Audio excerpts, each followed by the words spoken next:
नमस्कार, दैनिक भास्कर ऐप पर आ चुके हैं आप। मेरा नाम है उदित बरसले। भास्कर एक्सप्लेनर में आज बात करेंगे भारत सरकार के बजट सेशन की। बजट सेशन की शुरुआत 29 जनवरी से होगी। 1 फरवरी को वित्त मंत्री निर्मला सीतारमण बजट पेश करेंगी। इस सेशन में 30 दिन से अधिक सदन की कार्यवाही चलेगी।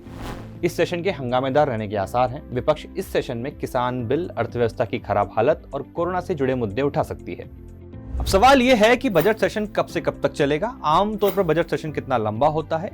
कोरोना के कारण क्या सदन की कार्यवाही में कोई बदलाव होगा? सबसे पहले बात करते हैं बजट सेशन कब से कब तक चलेगा। 29 जनवरी से शुरू हो रहा बजट सेशन 8 अप्रैल तक चलेगा। 29 जनवरी से 15 फरवरी और 8 मार्च से 8 अप्रैल के बीच सदन की बैठकें होंगी। 15 फरवरी से 8 मार्च के बीच 20 दिन का ब्रेक रहेगा।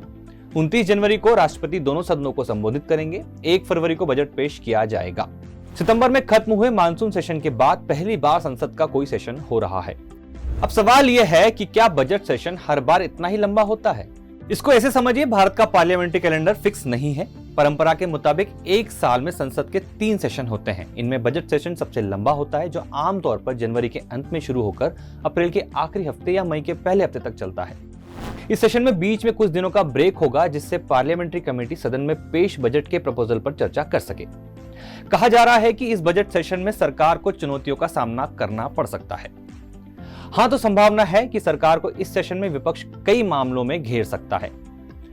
पिछले 2 महीनों से चल रहे किसान आंदोलन को लेकर संसद में भारी हंगामा होने के आसार हैं।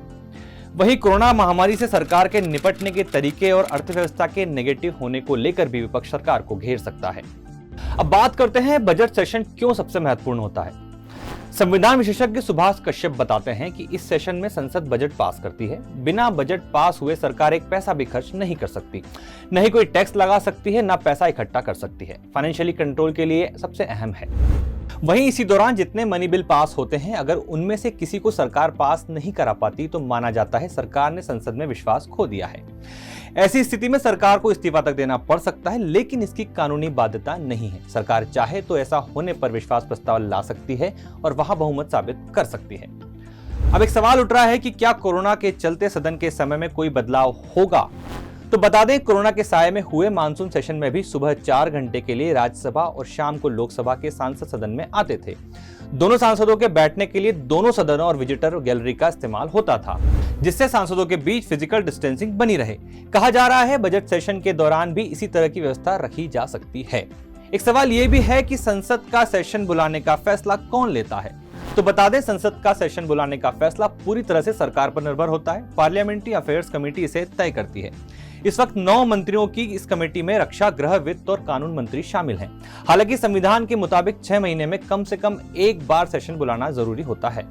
तो ये थी वो तमाम जानकारी जो बजट सत्र से जुड़ी हुई है। भास्कर एक्सप्लेनर में फिलहाल इतना ही। हम फिर हाजिर होंगे नए विषय के साथ। तब तक आप बने रहिए दैनिक भास्कर ऐप के साथ। शेयर और डाउनलोड करें दैनिक भास्कर ऐप।